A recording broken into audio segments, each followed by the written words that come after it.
अस्सलामुअलैकुम। हम लोग शुरू करते हैं टेस्ट 1 का सॉल्यूशन। चूँकि आज मेरी तबीयत सही नहीं थी इसलिए मैं आज का लेक्चर अपलोड नहीं कर पाया।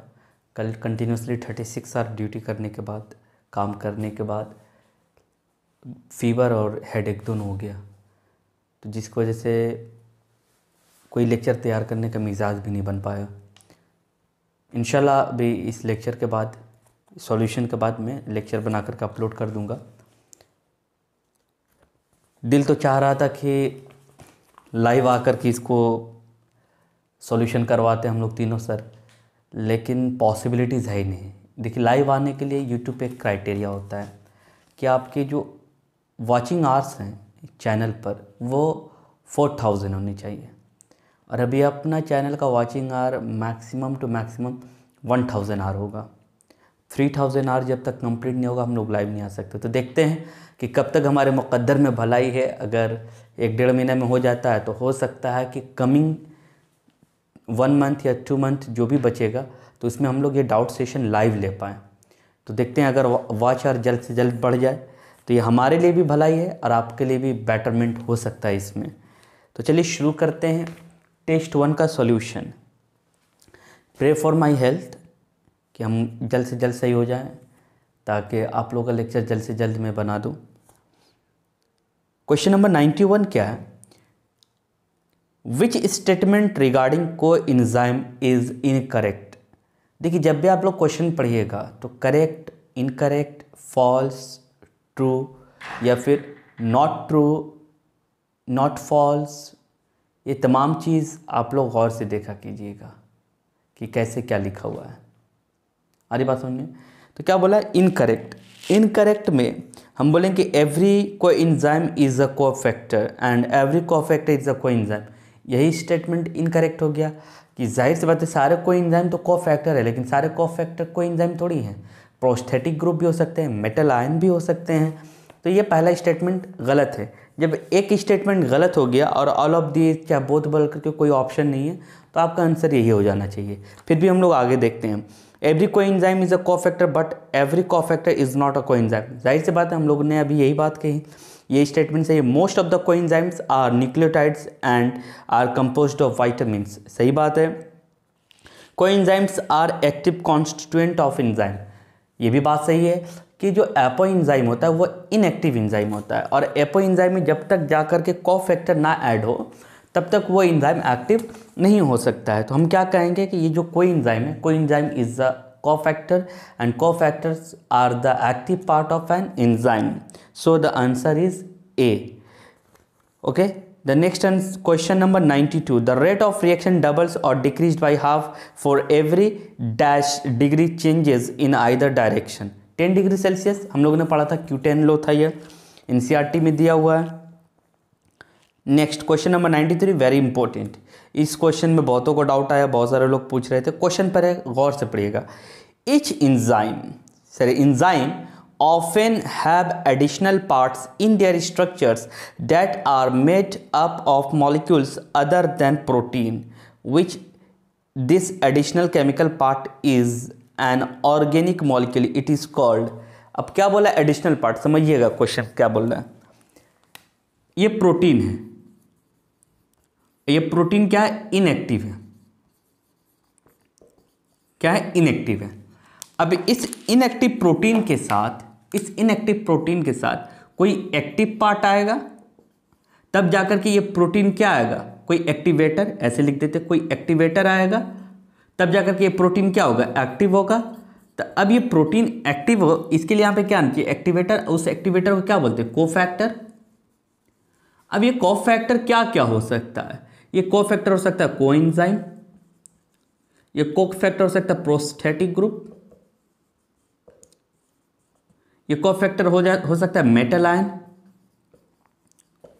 ये 3 चीजें हो सकते हैं। अब इस तीनों में से कोई भी हो सकता है। अब हमारे ऑप्शन में क्या है? ऑप्शन देखते हैं, गौर से देखिएगा। बोला ऑफन हैव एडिशनल पार्ट, सब कुछ बोले। When this additional chemical part is an organic molecule. तो हम लोग क्या जानते हैं कि कोएंजाइम और प्रोस्थेटिक ग्रुप क्या है? ऑर्गेनिक है। और ये मेटल आयन क्या है, इनऑर्गेनिक है। अब ये जो दोनों ऑर्गेनिक है ये वीकली हेल्ड होता है, ये स्ट्रांगली हेल्ड होता है, ये हम लोगों ने पढ़ा था। अब ये बताइएगा ये जो कोएंजाइम है यही तो ऑप्शन में है, प्रोस्थेटिक ग्रुप तो ऑप्शन में नहीं है। अब क्या बोल रहा है कि option A cofactor, option B coenzyme, substrate तो होगा नहीं, डी ऑप्शन है बोथ ए एंड बी। तो बहुत सारे लोग बोल रहे हैं कि सर बोथ भी तो हो सकता है ना। देखिए बोथ इसलिए नहीं होगा कि यहाँ पे क्राइटेरिया लगा दिया है ऑर्गेनिक कंपाउंड। अभी आप हमें ये बताइए क्या ये मेटल आयन ऑर्गेनिक है, इसलिए कोफैक्टर ऑप्शन में नहीं हो सकता। जब कोफैक्टर नहीं हो सकता है तो डी भी नहीं होगा, इसीलिए the option is B. This question was very interesting and ये ट्रिकी क्वेश्चन है। आपने अगर कंसेप्ट से पढ़ा है चीज़ों को तो ये क्वेश्चन आपसे हो जाना चाहिए था। Question number 94, this is also a very interesting question. Which one is immuno acid, pepsin, proline, cysteine, rennin. तो देखिए इम्यूनो और अमाइनो एसिड क्या चीज़ है, ये इसे कहते हैं अमाइन। 1 डिग्री नाइट्रोजन, इसे क्या बोलेंगे 1 डिग्री।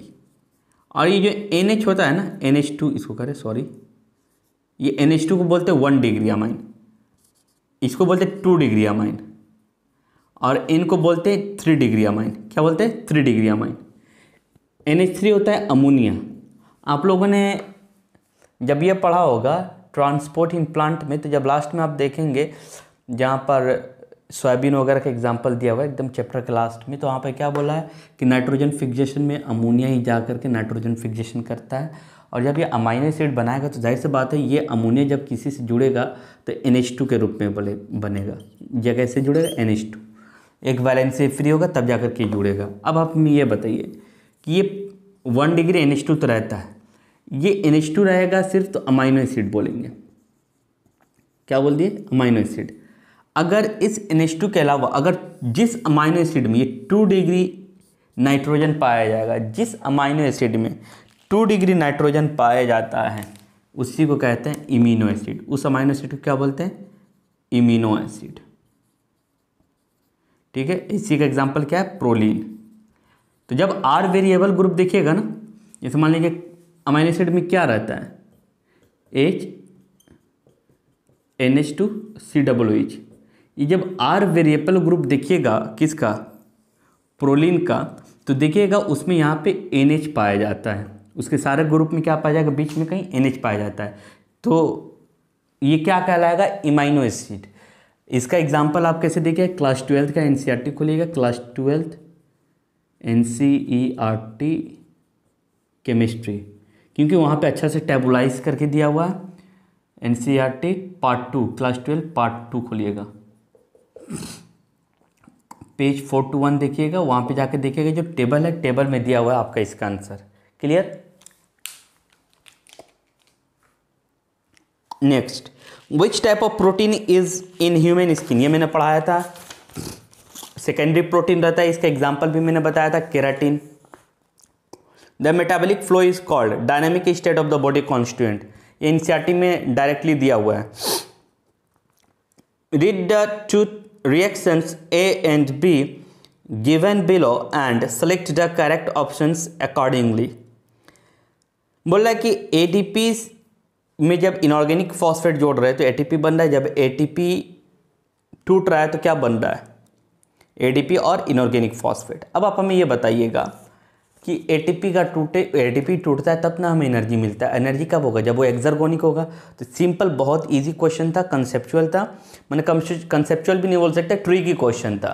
तो ऑप्शन इज ए, ADP से ATP बनना बॉन्ड फॉर्म हो रहा है तो ये क्या कहलाएगा एंडरगोनिक, वहाँ पे बॉन्ड टूट रहा है तो क्या कहलाएगा एक्सर्गोनिक।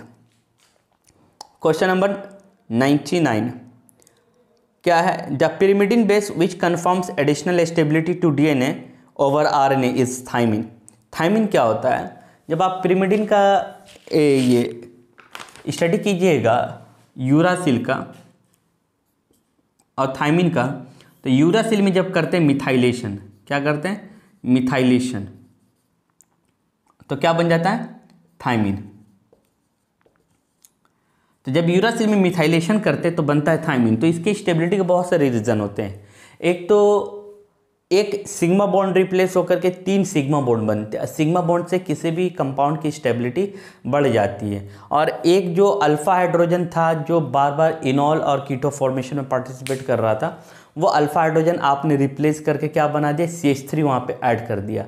तो उससे क्या हो गया कि रिएक्टिविटी कम हो गई। रिएक्टिविटी कम हो गई तो स्टेबिलिटी बढ़ गई। स्टेबिलिटी बढ़ गई तो जाहिर सी बात है कि वो जिसके साथ भी ऐड होगा उसको स्टेबल करेगा। थायमिन को बोलते हैं मिथाइलेटेड यूरासिल। क्या बोलते हैं? Methylated uracil. क्लियर? एक मिनट, कोई आया हुआ था इसीलिए पॉज लेना पड़ा। आइए, थायमिन को क्या बोलते हैं? Methylated uracil. इससे क्या होगा, किसी भी कंपाउंड में स्टेबिलिटी बढ़ जाती है। Question number 100, if the total amount of adenine and thymine in a double strand DNA is 60%, then amount of guanine in the DNA will be. देखिए, इसको सॉल्व करते चारगेफ रूल के अकॉर्डिंग। कैसे करते? जो लोग 12th में होंगे या ड्रॉपर होंगे उनको पता है, उन्होंने इस आंसर को किया भी है और मैक्सिमम्स के जो मार्क्स आए हैं बहुत अच्छे आए हैं। अरे यार सुधर तो जा।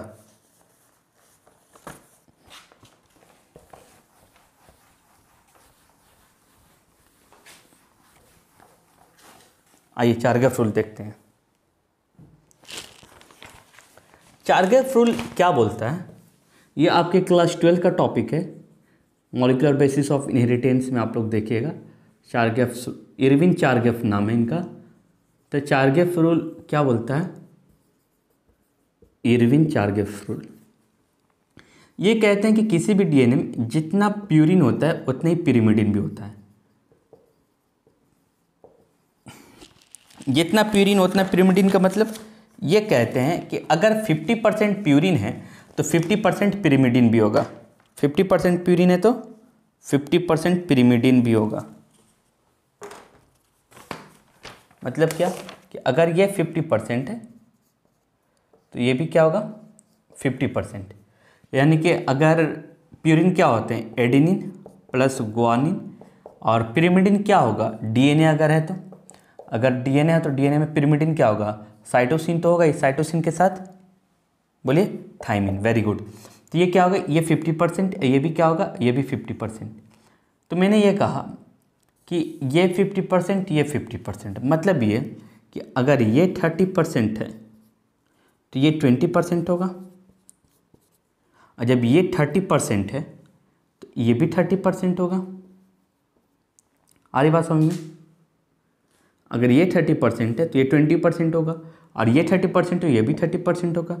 यानी कि ग्वानिन और साइटोसिन जितना ये जुड़ेगा उतना ये जुड़ेगा।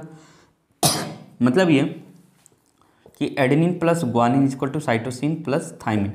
अगर ये मान लीजिए कि दे दिए 15%, तो ये दोनों मिलाकर के होना चाहिए था 50%।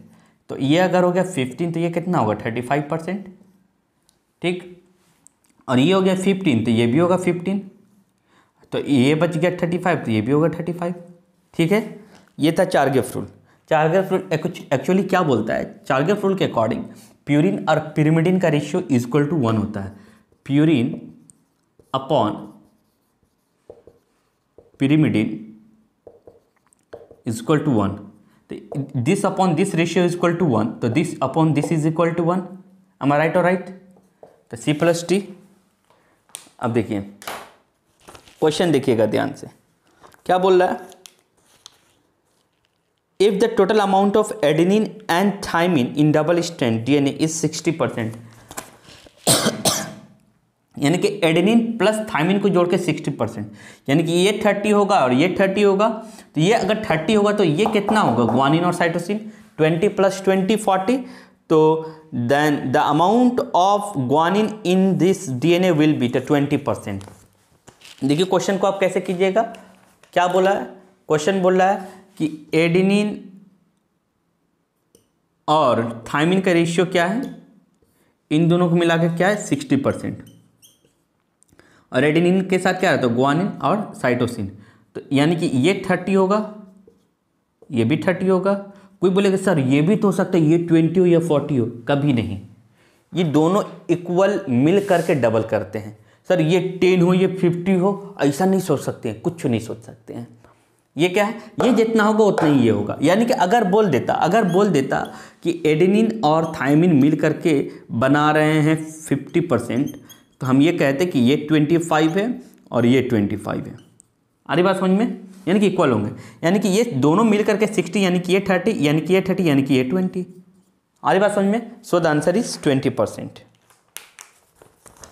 Next question, an enzyme extract when subjected to the अच्छा ऐसा करते कि ये 10 क्वेश्चन हो गए, इसका लिस्ट अलग तैयार कर लेते, फिर फर्दर हम लोग डिस्कशन करते हैं। ओके।